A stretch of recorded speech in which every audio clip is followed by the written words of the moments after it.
이걸 끝까지 다 읽은 사람이 진짜 궁금한 책, 저는 읽었습니다. 잘 기억이 안 나지만 단테의 신곡에 대해서 이야기를 할 테니 읽고 와서 좀 얘기를 해줬으면 좋겠다. 신곡을 읽기 시작하는데 정말 고통과 인고의 나날을 한 일주일 보냈습니다. 그러니까 끝까지 천국편까지 읽었습니다. 천국편 끝나는 날 드디어 저의 얼굴에 천국이, 드디어 해방이다. 안녕하세요. 서울대학교 의과대학 법의학 교실의 유성호입니다. 오늘은 책을 한 권 소개시켜 드리려고 그러는데요. 여러분 혹시 단테의 신곡이라고 혹시 읽어보셨나요? 단테 그러면 왠지 괴테랑 헷갈리는데 괴테는 18세기 사람이고요. 단테는 아마 13세기 정도의 사람일 거예요. 그래서 여러분 뭐 단테 어디서 많이 들어봤다, 신곡 어디서 많이 들어봤다 등등 여러 가지 생각을 해볼 수 있는데 제가 오늘 단테의 신곡을 소개시켜 드리려는 건 아니고요. 단테의 신곡을 읽고 싶은 분들, 그러니까 이제 신곡이라는 게 신의 노래 아니겠어요? 곡자가 노래할 때 그 곡이니까.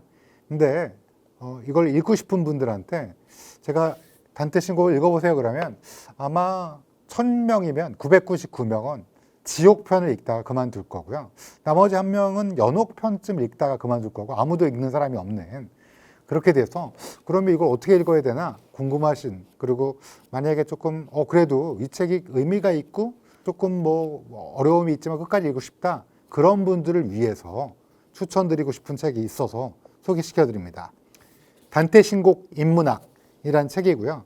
박상진이란 분께서, 제가 국내 독자는 이제 소설 말고는 처음인 것 같은데, 이 박상진이란 분이 만드신, 박상진 박사님이 쓰신 책인데요. 우선 이분은 누구시냐? 한국외국어대학교에서 이탈리아 문학을 공부하셨대요. 마침 맞네요. 단테가 13세기 이탈리아 사람이거든요. 그런데다가 영국 옥스퍼드 대학에서 문학 이론으로 문학 박사학위를 받으셨대요. 그리고 하버드랑 펜실베니아 대학, 캘리포니아 대학에서 방문 교수로 단테와 비교 문학을 연구했대요. 그러면 이 단테, 제가 장담하건대 이거를 우리나라에서 진짜 끝까지 다 읽은 사람이 진짜로 처음부터 끝까지 얼마나 많이 있을까 제가 너무 궁금해요. 저는 읽었습니다. 잘 기억이 안 나지만 이걸 끝까지 다 읽은 사람이 진짜 궁금한 책, 이거를 연구하신 분 아니겠어요? 존경합니다. 굉장히 존경하고, 그래서 이분이 2020년도에 이탈리아에서 제47회 플라이아노 학술상을 수상하셨대요.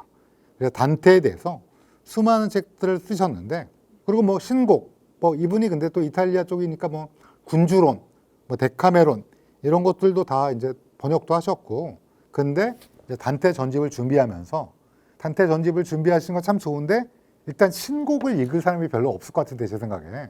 그래서 이분이 아마 야, 내가 가이드를 줄게, 그리고 그 안에 어떤 의미가 있고 또 지금 우리한테 시사하는 거, 고전이라면 역사를 통틀어 지금 현재에도 우리에게 영향을 줘야 되는데 그게 어떤 건지를 내가 조금 가이던스 해줄게 하는 가이드북입니다. 단테의 신곡은 여기 여러분 아시다시피 신곡이 서곡 한 곡이 있고요. 그 다음에 지옥편 33곡, 연옥편 33곡, 그 다음에 천국편 33곡, 그래서 총 100곡의 뭐 시라고 할까 노래라고 할까, 그러니까 이제 기술이 되어 있는 게 총 3권짜리예요. 이 민음사판으로 총 3권인데, 근데 이게 두껍잖아요. 근데 여기 뒤에 한 4분의 1, 5분의 1은 해설입니다. 그러니까 이게 각주가 없으면 뭔 소리야? 다시 각주 왔다가 뭔 소리야? 근데 이 사람은 누구야? 하고 계속 이렇게 봐야 되는 책이라서, 그래서 실제로 제가 장담하건대 신곡은 읽는 책이 아니에요. 소장하는 책이에요. 그냥 나 단테 신곡 집에 있다 이렇게 하는데, 그럼 너는 읽었냐 물어보시면 저는 읽었습니다. 저는 읽었고, 왜 읽었느냐? 제가 이제 대학 때 읽어보려고 했는데 저도 지옥편, 이게 지옥부터 시작하거든요. 그러니까 지옥편을 읽다가 사실 포기했어요. 근데 왜 읽었냐? 제가 어느 날 방송 섭외가 됐는데, 제가 방송 섭외는 잘 안 나갑니다. 그 유퀴즈, 그 유재석 씨 얼굴을 보고 싶어서 나간 것 말고는 거의 없는데, 최근에 방구석의 아이들인가? 옥탑방의 아이들, 옥탑방의 아이들이 나간 적이 있지만, 근데 웬만하면 나가지 않는데 책 관련 프로그램에서 한번 나간 적이 있는데, 아마 책을 읽어드립니다라는 프로그램이었는데, 거기에서 이제 단테의 신곡에 대해서 이야기를 할 테니 읽고 와서 좀 얘기를 해줬으면 좋겠다. 근데 제가 무슨 뛰어난 인문학자도 아니고 이탈리아 뭐 어떤 그런 쪽의 역사학자도 아니고 무슨 문화학자도 아닌데, 근데 이제 이게 죽음이니까, 왜냐하면 지옥, 그다음에 연옥, 천국이니까 죽음이잖아요. 그러니까 아마 PD님이 이런 좀 색다른 시선을 좀 보고 싶으셔갖고, 그래서 아마 저한테 읽어봤으면 좋겠다, 읽고 와서 이야기했으면 좋겠다라고 얘기하신 거예요. 저도 늘 고전에 대한 갈망이 있기 때문에 그래서 덥석 물었죠. 그래서 출연하겠습니다 하고 신곡을 읽기 시작하는데 정말 고통과 인고의 나날을 한 일주일 보냈습니다. 제가 일도 많은데 신곡을 붙잡고 지옥편까지 어떻게 끝까지 읽었어요. 근데 이제 그 다음에 연옥편을 읽는데 너무 힘들었어요. 그래도 어떻게든지, 그래서 TV 출연하는데 안 읽고 나가긴 너무 창피하잖아요. 그러니까 끝까지 천국편까지 읽었습니다. 천국편 끝나는 날 드디어 저의 얼굴에 천국이, 드디어 해방이다. 제 기억에는 지옥편은 재밌었는데 나름, 연옥편은 좀 지겹기 시작하고 천국편은 정말 머릿속이 하얘지면서 읽었던 기억이 나는 책입니다. 근데 그러니 제가 이 단테의 신곡을 읽으세요. 좋은 책입니다. 이렇게 얘기하기엔 제가 소양도 짧고, 그리고 여기에 나온 수많은 메타포와 수많은 어떤 단테의 어떤 뭐라 그럴까요? 그의 사상, 그의 어떤 느낌 이런 것들을 전할 능력도 안 되기 때문에 제가 이걸 소개시켜드리지 못하는데, 근데 다행히 박상진 박사님이란 분이 단테 신곡에 대해서 책을 썼는데 보세요. 벌써 마음이 흐뭇해지는 몇 페이지죠? 207, 80페이지 되는, 이거 반나절이면 읽는, 그러니까 휴일에 그래 신곡, 그래 내가 대학 때 읽으려다 실패했고, 또 여러분 여기 혹시 집에 갖고 계시면 들춰봤다가 대부분 덮었을 거예요. 이게 도대체 무슨 뜻인가?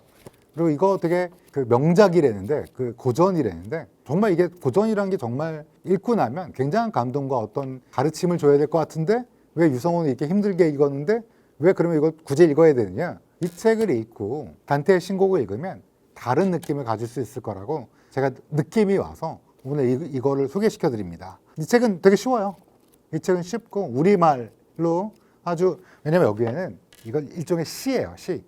우리나라 지금 고전시가, 우리 왜 어렸을 때 수능에도 나오고 학력고사에도 나오니까 고전시가 막 공부하면서 이건 무슨 뜻이고 왜 거북이가 무슨 뜻이고 막 이런 거 공부했잖아요. 그래서 약간 어려워요. 그리고 나오는 사람이 너무 옛날 사람이니까, 물론 아는 사람도 있어요. 알렉산드로스 대왕, 오디세우스, 살라딘, 유명한 사람 총 망라돼 있는데, 그러니까 단테가 그 시대와 그 전 시대에 있던 총 유명 인사를 모두 다, 카이사르, 무슨 아우구스투스, 유명한 사람 총 망라해서 이 사람은 지옥에 있고 이 사람은 어디에 있고, 근데 왜 그런가, 그리고 자기가 대화도 하고 막 이런 거거든요. 그러니까 이제 그런 것들인데 그게 우리한테 지금 어려우니, 근데 이게 어떤 맥락인지를 이 책을 통해서 먼저 확인해 보도록 하겠습니다. 우선 단테에 대해서 좀 알아보도록 하죠. 단테 누구냐? 단테 그러면 또 어떤 생각이 나요? 주단테, 그 뭐죠? 스카이캐슬 말고 이상한 그 아파트에서 막 펜트하우스. 거기에 이제 그 엄기준 씨인가요? 엄기준 씨가 주단테로 나오죠. 이제 원래 단테의 진짜 이름은 두란테예요. 두란테인데 이제 단테라고 이제 불리웠고요. 그러니까 단테가 이름이 멋있으니까 이제 펜트하우스에 주단테도 있고, 제 기억에는 처음에 단테라는 이름이 익숙한 건 몽테크리스토 백작, 거기서 에드몽 당테스, 그것도 아마 요거랑 좀 이름이 하고, 그 다음에 여러분 혹시 코코 보셨어요? 애니메이션 코코? 거기서 개 월월 하면서 이렇게 같이 막 다니네, 걔가 단테예요. 그거가 아마 이 책 신곡에서 유래한 거라고 저는 생각하고요. 지옥, 그 천국 이런 거 다 이 단테의 신곡에서, 아마 단테의 신곡을 읽는 것 자체가 우리 서양 문화에서의 어떤 큰 흐름을 파악하는 데도 꽤나 도움이 되는데, 근데 이제 그래서 단테는 굉장히 유명한 사람이다 말씀드릴 수 있고요.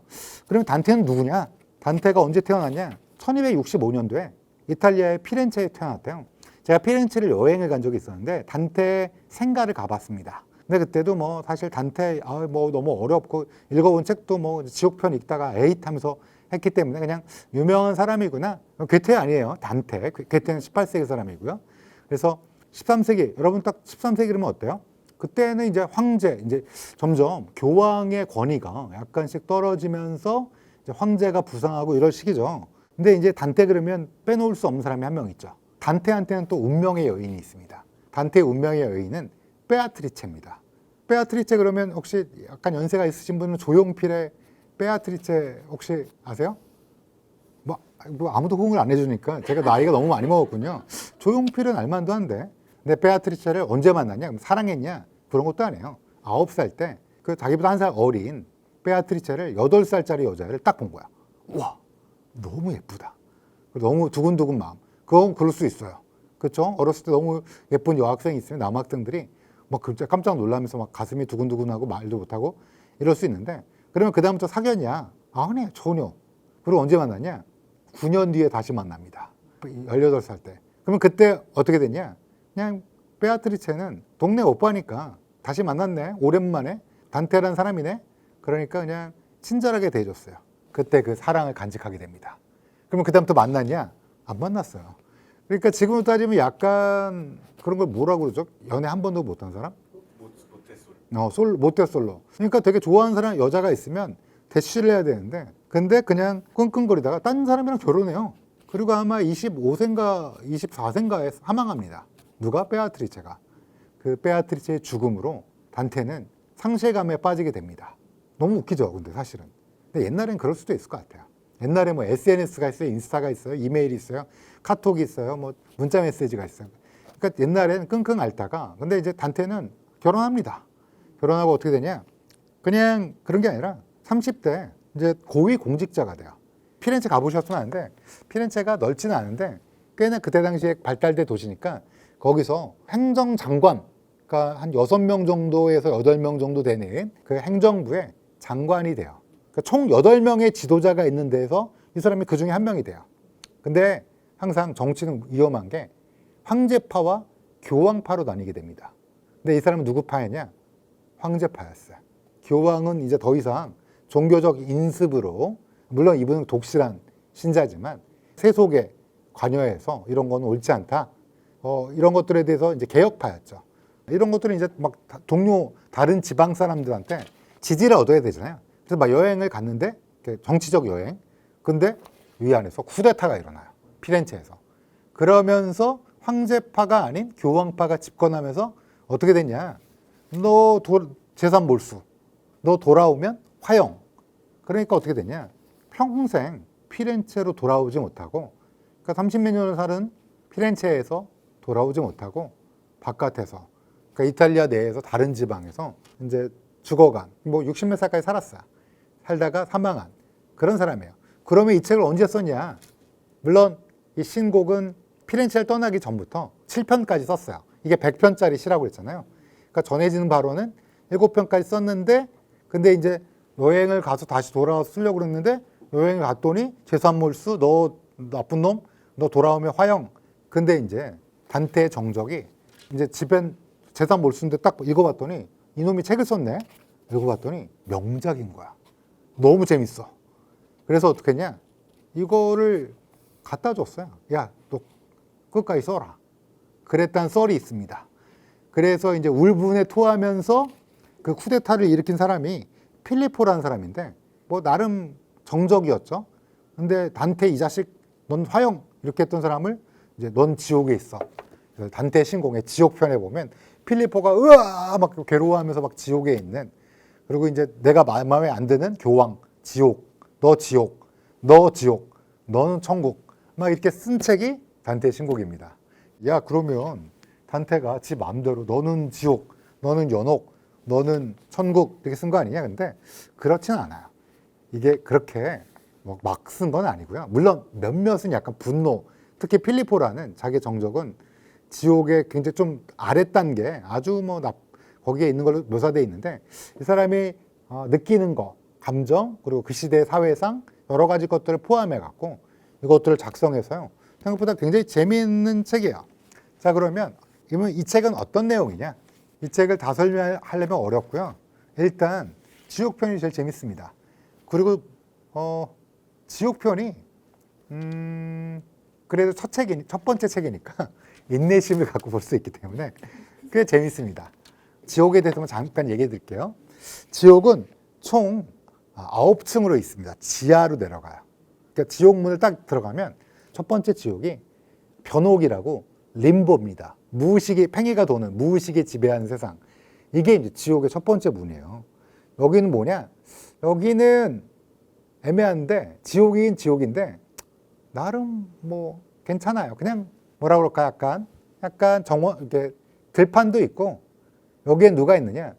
단테가 이 지옥을 여행하려면 혼자 갈 수 없잖아요. 그래서 이 지옥을 막 데리고 다니는 사람이 있어요. 그 사람이 누구냐? 베르길리우스예요. 베르길리우스는 누구냐면 여러분 혹시 아이네이아스라고 혹시 아세요? 로마 신화, 그리스 로마 신화에? 왠지 기억나죠? 비너스 아들. 아이네이아스라는 그 약간 영웅? 약간 재밌는 캐릭터가 있는데 아이네이아스의 일대기를 그린 아이네아스란 책을 지은 지금으로 따지면 기원전에 태어난 사람 중에서 대문호 중에 하나야. 그러니까 톨스토이 막 E급이에요. 그러니까 이제 단테 시대에는 우리 시대는 지금 톨스토이, 뭐 도스토옙스키 유명한 뭐 작가들이 여러 있잖아요. 그렇듯이 단테 시대에는 기원전 가장 유명한 작가 베르길리우스예요. 근데 베르길리우스가 림보에 살아요. 왜? 기원전이니까. 예수 그리스도가 태어나기 전에 예수님을 만나서 구원을 얻고 그리스도 신앙을 얻기 전에 태어난 사람들, 그리고 애기, 그리고 어쩔 수 없이 이슬람 쪽에서 태어나서 이슬람교를 믿었지만 나름 괜찮은 분들, 뭐 아리스토텔레스 예를 들면 이쪽에서는 뭐 이런 분들, 뭐 플라톤 좀 있어 보이는 분들 있죠. 그런 분들이 림보에 있어요. 그래서 여기는 그냥 뭐 아쉬운 분들. 그리고 특이한 게 살라딘이라고 여러분 혹시 아세요? 살라딘이라고 진짜 유명한 그 십자군 전쟁 때 맨날 기독교가 졌잖아요. 그게 살라딘 때문에 졌고요. 살라딘이 위대한 이슬람 제국의 뭐라 그럴까요? 위대한 왕, 위대한 지도자. 이 살라딘도 림보에 있어요. 이게 약간 다른 종교인데도 이제 이렇게 림보에 있고요. 그 다음에 이제 지옥이 음욕, 식탐, 탐욕, 분노, 이단, 폭력, 시기, 배신. 맨 밑층이 배신이에요. 여기 배신에 누가 있을까요? 브루투스 너마저. 카이사르를 그 양아들인데 갑자기 찔른 브루투스 있잖아요. 브루투스가 맨 마지막 층에 또 여러 명 있는데 그래서 요 층을 베르길리우스와 함께 베르길리우스는 짱 문학가인데 위대한 문호인데 베르길리우스가 얘를 데리고 9층까지 그리고 9층 아래에 누가 있냐? 루시퍼가 있습니다. 그래서 재밌어요. 그러니까 왜 재밌냐면 지옥편이 왜 재밌냐면 일단 음욕, 음란한, 사랑이 죄 이런 건데 요것만 조금 얘기해 드리면 여기에 누가 있냐면 음욕에는 제일 유명한 사람이 여러분 트로이 전쟁 혹시 아세요? 트로이 전쟁을 일으킨 게 발단이 파리스가 누가 제일 예뻐요? 아테네, 뭐 헤라, 아프로디테 이럴 때 아프로디테를 찍는 바람에 그렇죠? 문제가 됐죠. 그래서 시작된 거잖아요. 그러니까 파리스가 여기 있고 근데 이 단테 신곡이 재밌는 게 이게 이렇게 얘기하면 여러분 기독교 책이잖아 하고 기독교에 대해서 별로 아주 호감이 없는 분들은 안 읽어 이럴 텐데 아니에요. 여기에 제가 잠깐 얘기할 건데 첫 번째 만나는 여자가 프란체스카라는 여자가 있습니다. 프란체스카 여자는 유명한 여자는 아닌데요. 아마 그 시대에 유명했던 여자인가 봐요.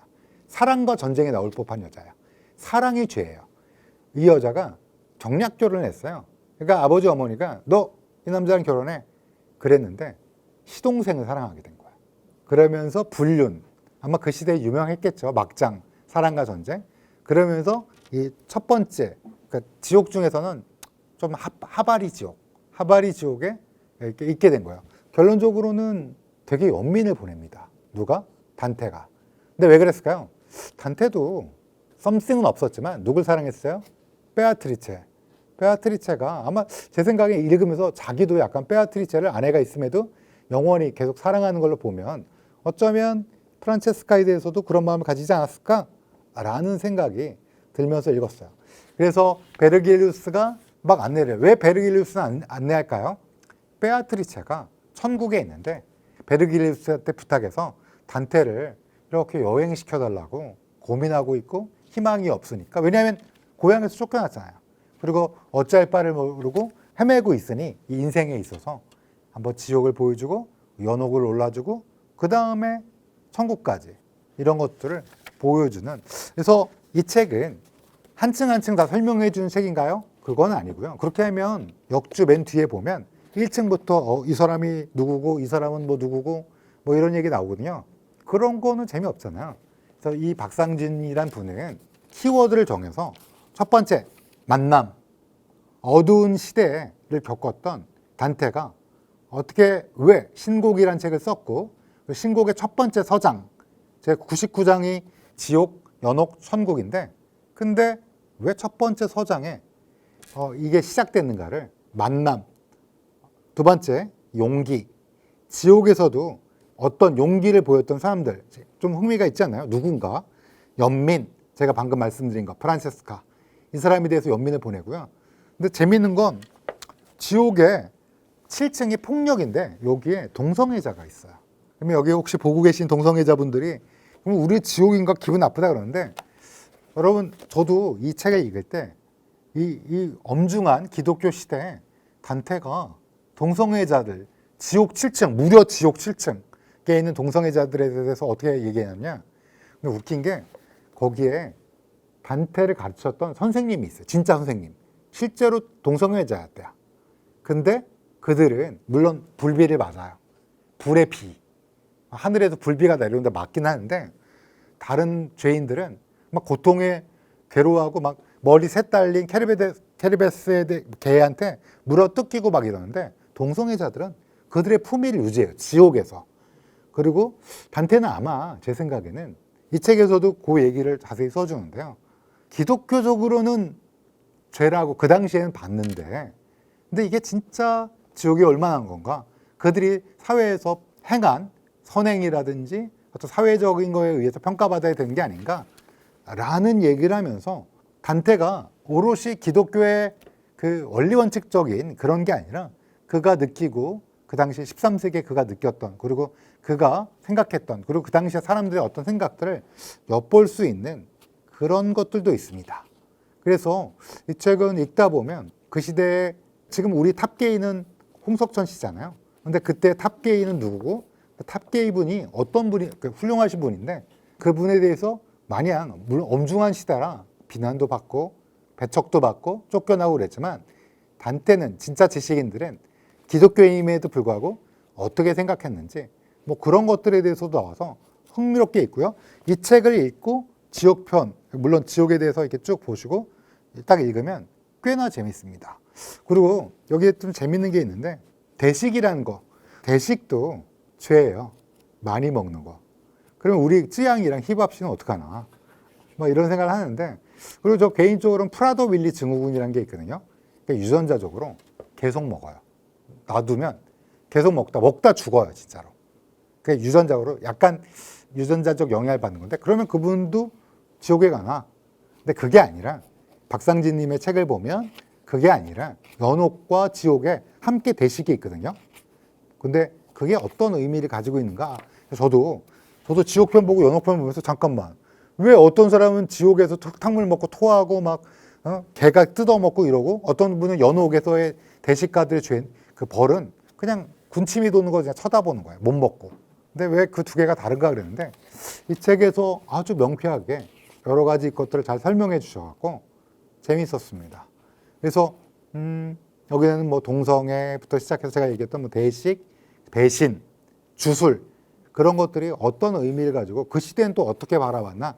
우리 단테 씨는 또 어떻게 개혁적인 정치가인 단테 씨는 또 어떻게 바라봤나? 이런 것들을 아주 심층 있게, 심층 깊게 설명해 줘서 이 책을 읽으면 지옥과 연옥은 재밌다. 근데 문제가 제가 이 세 가지 책, 단테의 신곡 중에 세 가지 책 중에 가장 재미없는 편은 무조건 천국편입니다. 제가 아마 그 신앙이 없어서 그런 걸 수도 있고요. 근데 이 책에서 놀랍게 정의, 고결, 운명, 사랑, 구원이란 테마로 천국편에 대해서 나온 것들에 대해서 의미를 부여하고 그 단지 이 책이 왜 재미없냐? 천국편이 와닿지가 않았어. 지금 왜냐하면 그 고전이라는 게 지금 나의 상황과 와닿아야 되는데 그래도 지옥과 연옥은 와닿은 게 있는데 근데 이 책을 읽고 이 책을 천국편을 읽으면 조금 더 이 안에 내밀한 그리고 단테가 우리들한테 전해주고 싶은 보편 타당한 역사를 통틀어서도 우리가 얻을 수 있는 여러 가지 것들을 같이 이해할 수 있어서 천국편도 좋았습니다. 결론적으로는 이 책은 누구한테 권하냐? 단테의 신곡을 읽어보시고 싶으신 분, 다만 이거 막바로 읽으면 제가 장담하건대 야 이제 힘들다, 내가 지금 이거 며칠에 읽은 거야, 이러실 거예요. 그러니까 이 책을 먼저 읽고 큰 아웃라인과 단테가 어떤 사람이고 뭘 전하고 싶은 건가, 그리고 이 안에 이것들이 어떤 그 머릿속에 어떤 틀을 만들고 읽으시면 훨씬 더 이 고전 단테의 신곡이라는 이 자체의 내용만으로도 굉장히 그렇고, 여기에 쓰인 수많은 은유, 비유, 여러 가지 것들이 서양 문화에서의 중요한 한 축을 차지하고 있기 때문에 이걸 놓치고 산다는 것도 좀 아쉽잖아요. 그러니까 신곡을 읽어보고 싶은 분들에게 단테 신곡의 인문학, 무엇이 우리를 인간으로 살게 하는가라는 어떤 관통하는 메시지를 깨닫고 싶은 분들에게 이 책을 권유합니다. 긴 시간 동안 들어주셔서 감사합니다.